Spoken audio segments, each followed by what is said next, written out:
वैसे तो इस गाने की हर लाइन का बहुत डीप मीनिंग है, लेकिन मेरे हिसाब से सबसे इंपॉर्टेंट लाइन है पी का घर तेरा। पी मतलब होता है पिया। बहुत सारे गानों में पिया वर्ड की जगह कभी कभी पी वर्ड का इस्तेमाल करते हैं। फॉर एग्जाम्पल,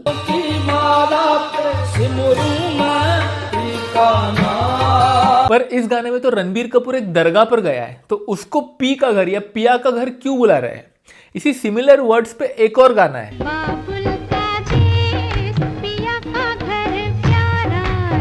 क्या इन दोनों पिया के घर का मतलब सेम होता है या अलग अलग? Let's see. तो इश्क ना दो तरीके के होते हैं। एक, जब आप किसी ऑर्डिनरी इंसान से इश्क करते हो, ये इंसान कोई भी हो सकता है, आपका दोस्त, आपका हस्बैंड, आपका लवर, कोई भी। और दूसरा इश्क होता है जब आप रब से या अपने मुर्शिद से इश्क करते हो।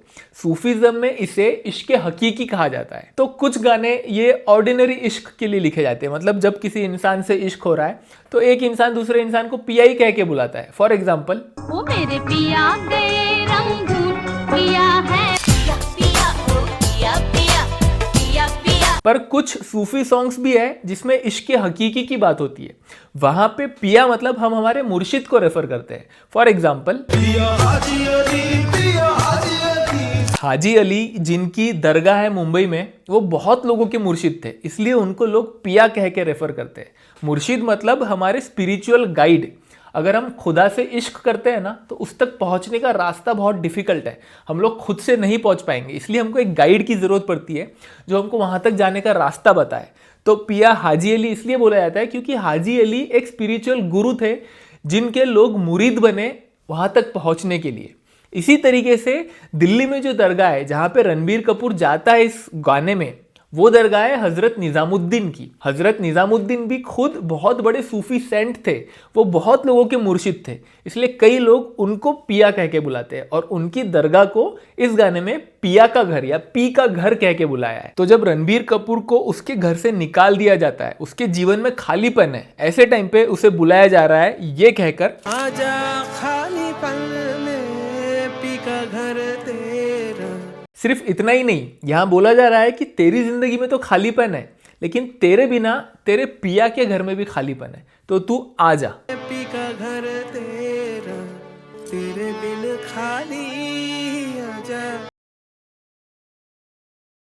यहां वो एकदम हार चुका था, निराश था, अंधकार में था। उस टाइम इस जगह आया, इस उम्मीद में कि यहां उसके जीवन में रोशनी आएगी, उसको क्लियरिटी मिलेगी कि उसे आगे करना क्या है। इसी चीज को इस लाइन में डिस्क्राइब किया गया है। सजरा सवेरा मेरे तन बरसे, गजरा अंधेरा तेरी जल्दी ला। आप ये सोचो ना कि सवेरे का सबसे ज्यादा इंतजार कौन करेगा?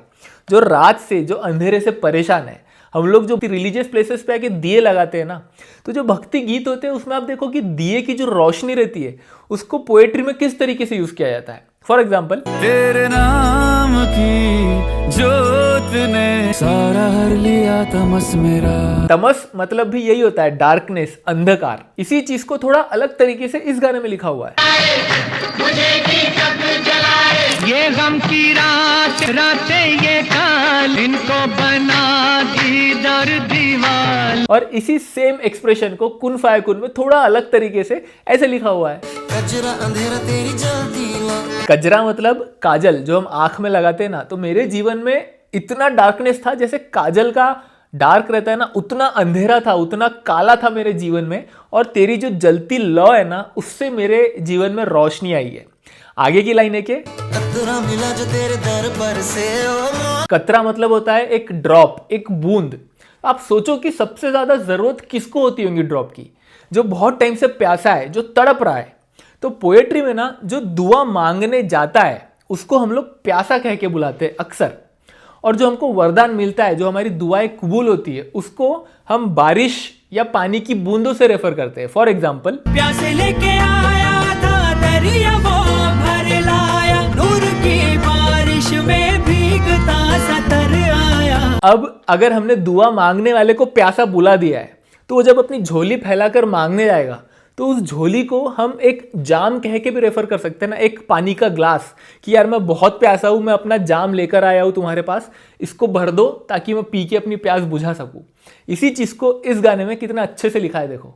याद रखो अगर उठ गई एक नजर, जितने खाली है सब जाम भर जाएंगे। और यही सेम चीज को कुन फायकुन में एक कतरे के तौर पे लिखा गया है। मतलब मैं इतना प्यासा हूं कि मुझे बारिश मिलेगी, बट मुझे तेरे दर पर से अगर सिर्फ कतरा भी मिल जाए ना।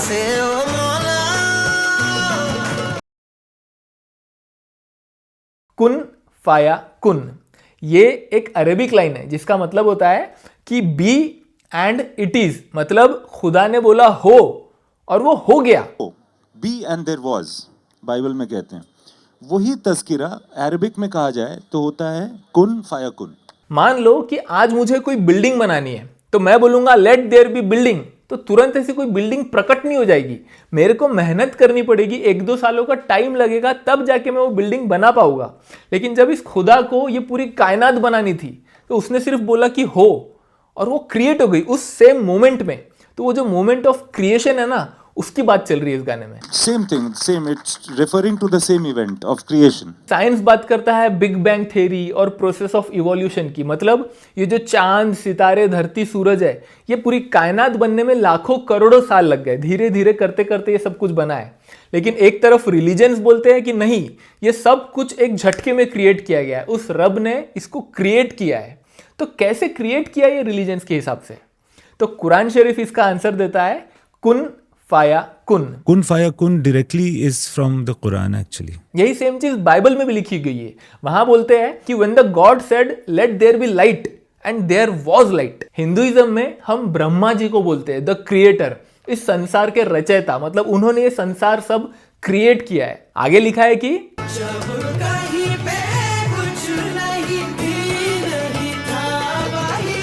मतलब जब ये चांद, सितारे, धरती, सूरज ये सब नहीं थे तो कुछ नहीं था।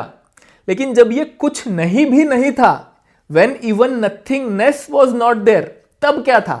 तब वही था और उसने ये सारी दुनिया बनाई। क्रिएशन के पहले क्या माहौल रहा होगा? आप इमेजिन करो कि क्या आपके दिमाग में आता है कि कुछ नहीं था। तो कुछ नहीं था तो क्या ब्लैक कुछ था? नहीं, ब्लैक भी नहीं हो सकता ना, कि कलर ही नहीं था। आप इमेजिन नहीं कर सकते हो। इसी चीज को एक दूसरे गाने की लाइन में कितना ब्यूटीफुली लिखा है, देखो। सृष्टि के जन्म से भी पहले तेरा वास था। यही बात ऋग्वेद में भी लिखी हुई है। ऋग्वेद में जो हिम ऑफ क्रिएशन है, मैं अंग्रेजी में ही बोल सकता हूँ जी।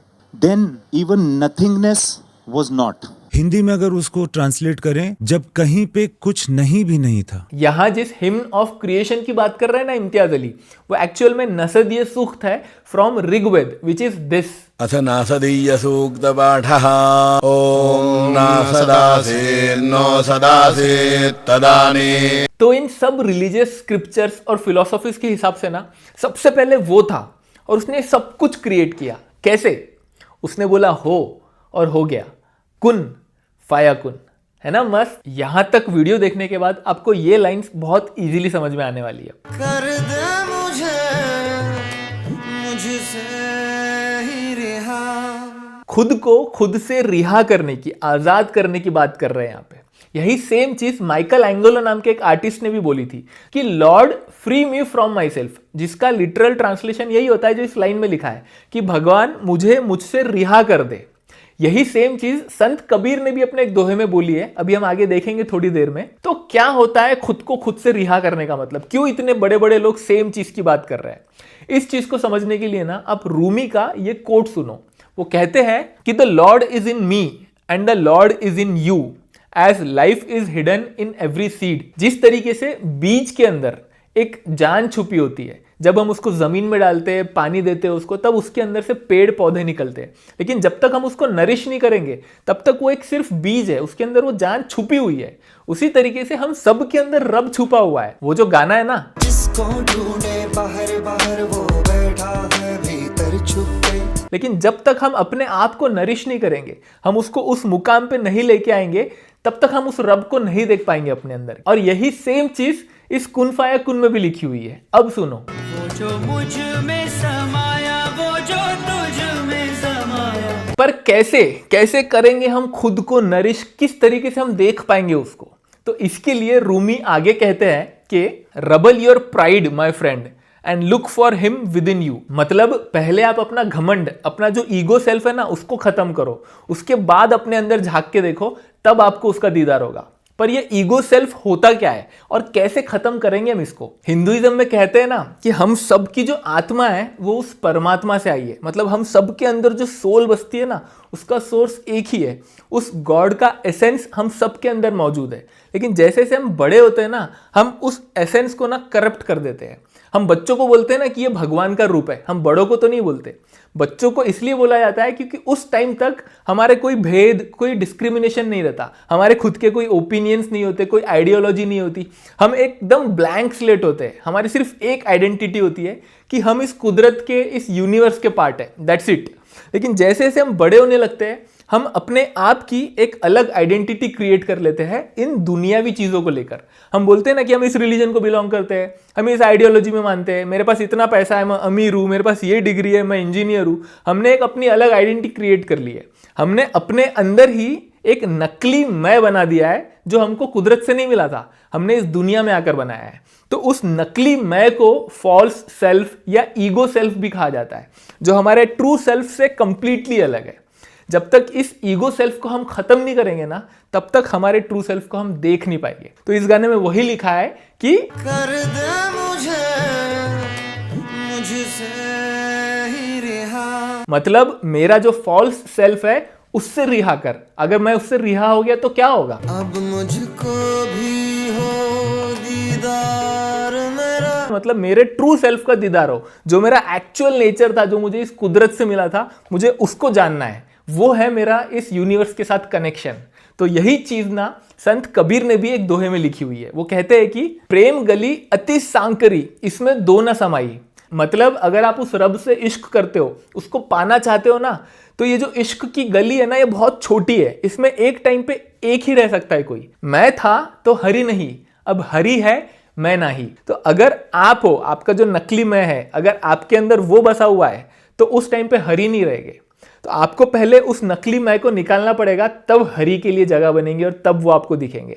तो जब मैं था तब हरि नहीं, अब हरि है मैं नहीं। ये जो खुद से रिहा करना है, इसको इस तरीके से भी लिखते हैं कि हमें अपनी खुद ही मिटानी पड़ेगी। हमने एक अपनी खुद ही बना ली है ना इस दुनिया में आके, वो खुद ही को हमको मिटाना पड़ेगा। इस चीज के ऊपर एक बहुत बढ़िया शेर लिखा हुआ है। प्रेम कहानी सुनो रे भाई, होश गया बेहोशी आई, खुद ही मिटी जब मिली खुदाई, मेरा पी। यही सेम बात बाइबल में भी लिखी हुई है। The true self is who you are because of the divine indwelling the holy spirit living within you. यही सेम चीज और भी रिलीजियस स्क्रिप्चर्स और फिलोसॉफीज में लिखी गई है। जैसे हम बोलते हैं ना कि तत्वमसि, मतलब यू आर दैट। तुम उसको इधर उधर क्या ढूंढ रहे हो, तुम ही वो हो। तुम अपने अंदर झांक के देखो। ये मेरी अंडरस्टैंडिंग है उसकी, मैं गलत भी हो सकता हूँ, बट आई थिंक कि यही सेम चीज़ ना बहुत जगह लिखी हुई है, मैंने पढ़ी है। अब मैं उसको हर चीज़ को यहाँ इस वीडियो में मेंशन करूँगा तो ये वीडियो बहुत बड़ा हो जाएगा, इसलिए मैंने डिस्क्रिप्शन में एक लिंक ऐड की है, आप वहाँ जाके पढ़ सकते हो कि कितने अलग अलग धर्मों में सेम बात की जा रही है। अब हम देखते हैं इस गाने का नेक्स्ट पार्ट। इस गाने की स्टार्टिंग होती है रंगरेजा वर्ड से। ऑब्वियसली इसमें रंग या कलर से रिलेटेड कुछ तो है। इसी के ऊपर कुछ आगे और लाइंस भी लिखी हुई है।